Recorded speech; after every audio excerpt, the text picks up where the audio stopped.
Assalamualaikum warahmatullahi wabarakatuh. I hope you're all well. In this particular video, we are going to talk about the double circulation in human heart. So I've also explained the circulation of blood in human body in detail in the previously uploaded videos. There are 3 parts of the video and the link will be provided in the description. Alright, so let's start the video. So before we start the topic, we need to know that what is blood circulation. So the continuous flow of blood inside the body is termed as blood circulation. And the blood flows through the heart twice to complete one full circulation. This is called double circulation. It follows 2 routes which are as follows, which I am going to tell you now. The first is a shorter circulation of blood from the heart to the lungs and back to the heart again is known as pulmonary circulation. Second, a longer circulation of blood from the heart to the organs of the body then back to the heart is known as systemic circulation. Let's understand it in a better way now. Alright then, let's talk about the double circulation of human heart. Okay, so let me share my own experience about this first. I have seen that people consider this topic to be very, difficult. They consider it to be tricky or confusing at times and they're unable to understand this properly.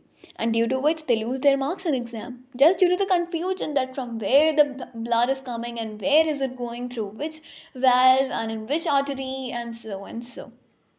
But this video is gonna make your work very easier because in this video we have made a mind map or we have just summarized the entire blood circulation or the double circulation topic, which is a long paragraph in books. I've just summarized it into a mind map, you can say. So let's talk about this, and I'm damn sure you'll be really thankful for me to me in the end. Alright, let's start our topic, that is double circulation. Okay. As you all know that the deoxygenated blood from various different body parts, from the upper parts of the body like the head and the shoulder, comes from the superior vena cava, and the inferior parts of the body like the legs and the trunk, the blood comes from the inferior vena cava. So this is deoxygenated blood, means carbon dioxide rich blood, CO2 rich blood, like I've mentioned here. So now this carbon dioxide rich blood or the deoxygenated blood goes in the right auricle. Like we have the 4 chambers of the heart, right? This is the right auricle and the right ventricle. This is the right ventricle, then the left auricle and the left ventricle. Right? Okay, so now what happens is that now when the blood goes in the right auricle, now the tricuspid valve opens. Alright, the tricuspid valve opens and the blood is pumped into the right ventricle. Like I'm drawing the structure here, like this was the heart. So now the tricuspid valve open and the blood is pushed here in the right ventricle. Okay.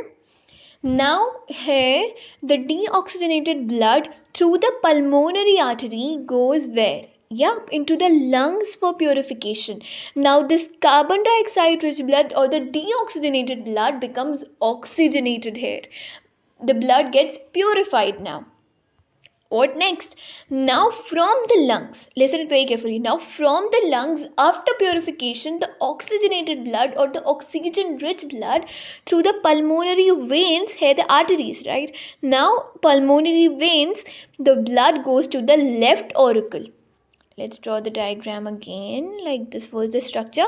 From here it went to the lungs. Now from the lungs through the pulmonary vein, it is coming to the left auricle. That means here, alright? That means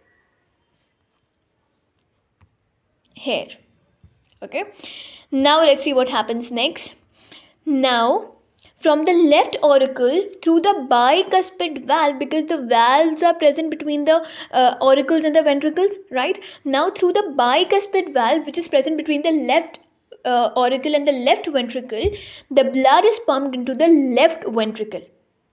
Alright? Now what happens next is that now the oxygenated blood through the aorta, is pumped into the purified blood, the oxygenated blood which is required by our body for proper functioning is pumped into goes to the various body parts which are stretched inside the body. So this is so easy. You might be shocked at how the process is so easy. We were considering it to be very difficult. We were not able to memorize it. It was kind of, tricky, confusing, and so and so. But this is how we can make it damn easier. That is why I'm saying making mind maps is really beneficial. At least for me, I consider it to be the bestest thing. So do try this and let me know the results in the comments down below.